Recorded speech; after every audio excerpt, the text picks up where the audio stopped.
Please তোকে হাত জোড়ো করে অনুরোধ করছি, এই সব চিটিংবাজি ব্যবসায় আসিস না।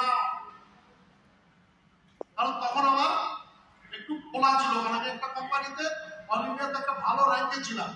কি সব কোম্পানি বলছে প্রকৃতি, আবার কি বলছে তোমাদের এখানে কিচ্ছু করতে হবে, শুধু একটা কার্ড পাও, তারপরে সারা জীবন খরচা করো এবং যা খরচা করবো সবটাই ফেরত। স্যার এতদিন ধরে এত ব্যবসা করেছি, চাকরিও করেছি, তো অনেক কিছু শুনেছি, কিন্তু খরচা করে ফেরত পাওয়া যায় আমি সব শুনেটা বললাম, ভাই এসছিস যা আমি খা, খবরদার ভুল করে আর এই কোম্পানিটা কোনো কথা বলিস না। এবং আমার মনে হয় আপনারা যারা এসছেন তাদেরকে কেউ কেউ ধরে নিয়ে এসছে, জোর করে একটা কাজ করিয়ে দিয়েছে। বাট আমি হলফ রেখে বলতে পারি আপনাদের মধ্যে 90% মানুষ এখনো প্রকৃতিটাকে মুখ থেকে মেনে নিতে পারেননি। বিকজ যতটাই আপনার পাণ্ডিত্য থাকুন না কেন, আপনি যত কোম্পানি ঘেটে থাকুন না কেন, এই কোম্পানির প্রধান এবং অনলি ওয়ান একটি পার্থক্য আছে, যে পার্থক্যটা আপনাদের চোখে দেখতে একটু সময় লাগবে, সেটা হচ্ছে সোচ। এই কোম্পানির বিশাল এবং বিশাল সব থেকে পাওয়ারফুল আজ পর্যন্ত যত কোম্পানি দেখেছেন, our beloved, our respected management, এবং এই ম্যানেজমেন্টের চার মস্তিষ্ক প্রসূত এই চিন্তা ভাবনা, এটা ধরে থাকো, এই দুটো ছবি ধরে কেন না সাধারণ মানুষ নয়।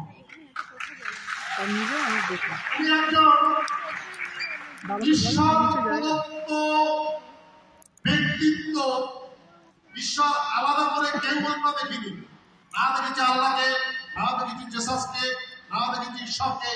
ঈশ্বর আমাদের মধ্যেই বাস করেন। আর আমি আপনাকে দায়িত্ব নিয়ে বলছি, আমি ওনাকে প্রথম দিন থেকে দেখার পর, কথা বলার পর আমার একটাই মনে হচ্ছে, উনি একজন জীবন্ত ভগবান। যদি আপনার সাথে ভগবান থাকে তাহলে ভয় কিছু করার থাকে না। আর কি সময় দাঁড়িয়ে এখানে অনেকেই জানেন আমার ইতিহাসটা, আর কিছু নতুন মানুষ এসছেন তাদেরকে বলি কেন আমি প্রকৃতি করতে এসেছিলাম। ঈশ্বর আমাকে বলল যে তোর অনেকদিন হয়ে গেছে, তুই প্রচুর ধ্বংস করেছিস, তো আমাকে এমন একটি রোগ দিয়ে দিল, আমি একটা সময় গিয়ে পিয়ারলেসের বেডে শুয়ে পড়েছিলাম। আজ পর্যন্ত কোন কোম্পানি দেখিনি, যারা কাজ করিনি, একটাও ফোন করিনি, কাউকে ফোনে যোগাযোগ করিনি, কিচ্ছু করিনি। কিন্তু মাই ডিয়ার ফ্রেন্ড, একদিকে যখন অক্সিজেন আর ব্লাড চলছে, আর প্রতিনিয়ত আমার ফোনে টুই টুই টুই টুই করে প্রত্যেক দিন 2,000, 2,500, 3,000 টাকা, আমি চমকে গেছি। এটা কি করে হয়?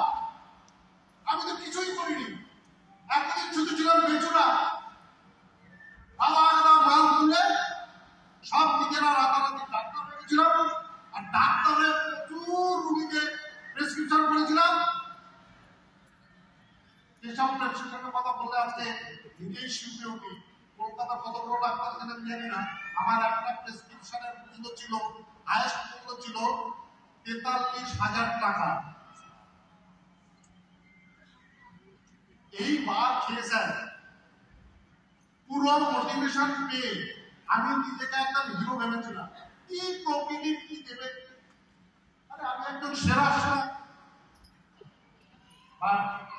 যেদিন ভগবানের সামনে পড়লাম, যেদিন বাস্তবের মাটিতে পা দিলাম, পুরো জিরো হয়ে গেলাম। বিশ্বাস করুন, এই 56 বছর বয়সটা জিরো হয়ে গেল। কিচ্ছু জানি না স্যার, কিচ্ছু জানি না। আপনাকে আমি দায়িত্ব করিয়ে দিচ্ছি, প্রকৃতিকে 100% জানার মতো লোক এখনো হলে একটাও নেই। প্রকৃতিকে বুঝতে গেলে জান দরকার আছে। বাইরে 2-4টে কোম্পানি ওল্ড পালট করে প্রকৃতিকে বোঝা যাবে না। প্রকৃতি থিঙ্কিং, প্রকৃতি স্বপ্ন, দাঁড়িয়ে। আপনারা সাইড গুলো দেখবেন 12টা ইনকাম